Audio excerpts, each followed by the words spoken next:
Hi class, hopefully you had a chance to watch the 7-2 day 1 video last night. In that video, Mr. Minowitz talked a lot about finding both um, angles in standard position and something called coterminal angles. Okay, so I want to make sure we clarify that language before we begin. So something is in standard position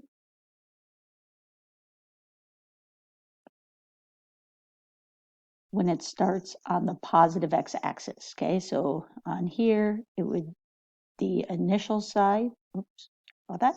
Okay, so this is the initial side of the angle. And then wherever it ends, doesn't matter what quadrant it is, let's say it's down here, this would be standard position for that angle.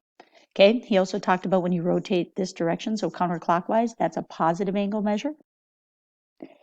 If you rotate the other way, so down this way, that's going to be a negative angle. And I believe we referenced the idea that obviously all the way, so from here all the way around is 360. Okay, so we need to understand some of those things about angle measures as we get into today. Okay, so the second thing that we need to understand is the language of this thing called a coterminal angle. And a coterminal angle is one that is in the exact same spot, but a different angle measure. Okay, so for example, if I have, let's say this, so since this is 90, let's just for the sake of ease, let's say this is a 100-degree angle measure. A coterminal angle to 100 degrees, if I went in the negative direction, okay, so from here to here would be negative 180. And then since that's 90, this is 10. So this would be another 80 degrees. So I would do negative 180 minus 80. And I would get negative 260 degrees. Okay, so positive 100 and negative 260 would be coterminal angles. He also referenced the idea that you could keep going in the positive direction. So we have our 100, but then if I go a full circle all the way around back to it, I could add 360 degrees.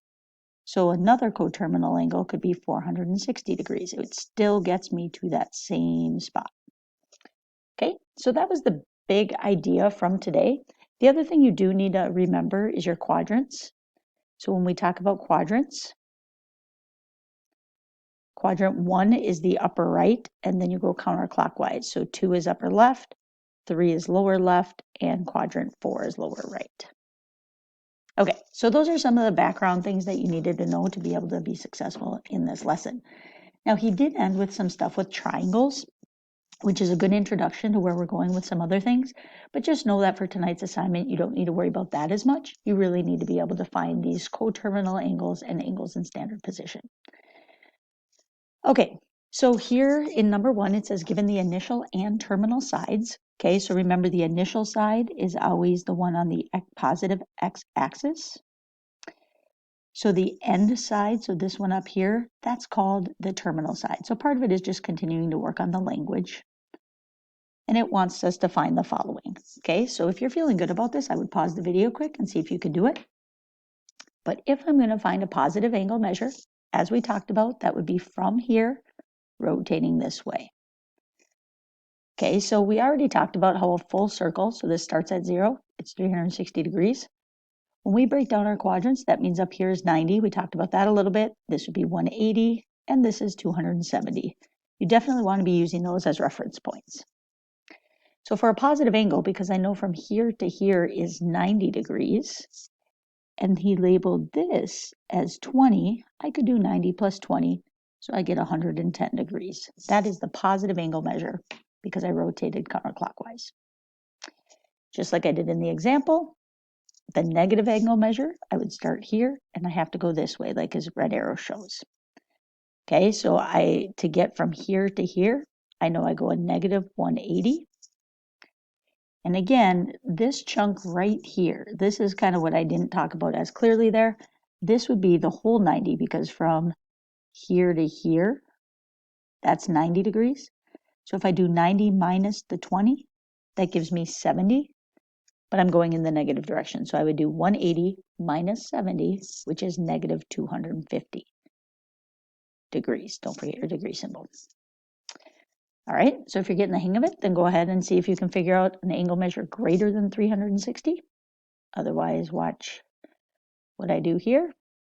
Again, to get an angle measure greater than 360, I would first take this part.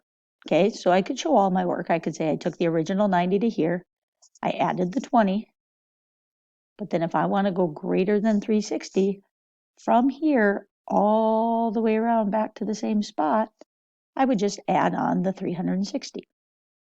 So 90 plus 20 plus 360 gives me 470 degrees. If I wanted to, I could add another 360 degrees to the 470. Okay, so 470 plus 360 gives me 830. So I could do 470 plus 360, and I get 830 degrees. You could keep adding it over and over again, or subtracting it, because subtracting 360 would just go this way, but it gets me back there as well.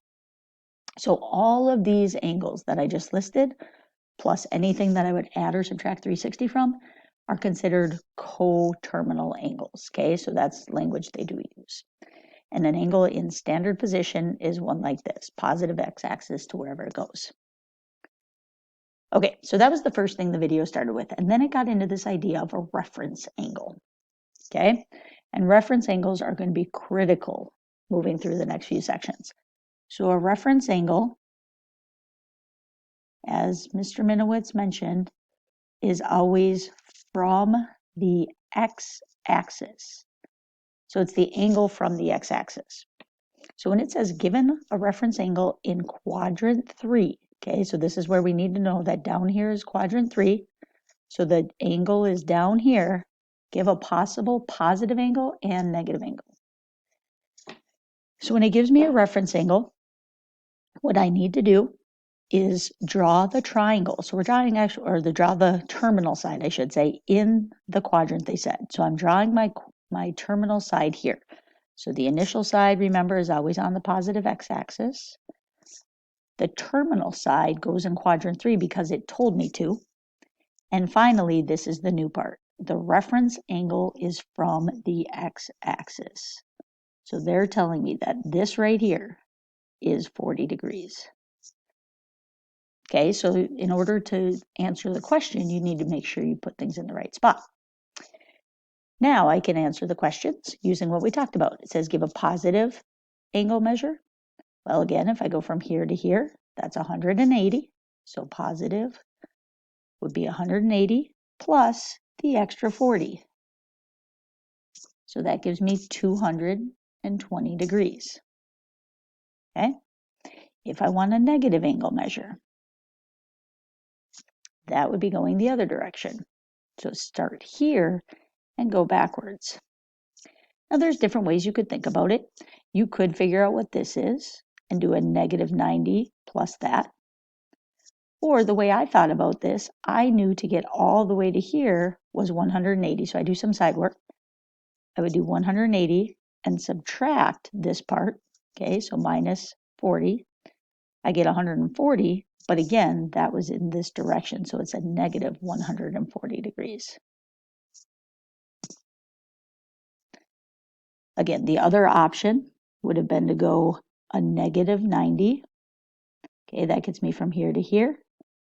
To get this part, I'll do it down here. The whole yellow is 90, but minus 40, so that's 50. So this is another 50, so I do negative 90 minus 50, which is also negative 140 degrees. Okay, so again, your assignment tonight should be fairly straightforward if you understand these things.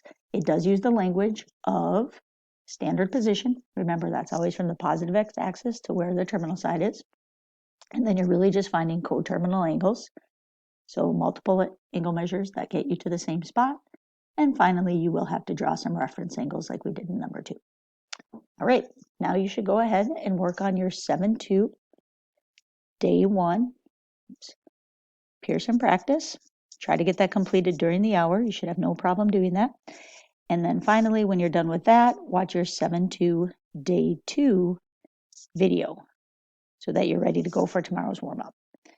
Thanks, and have a wonderful day.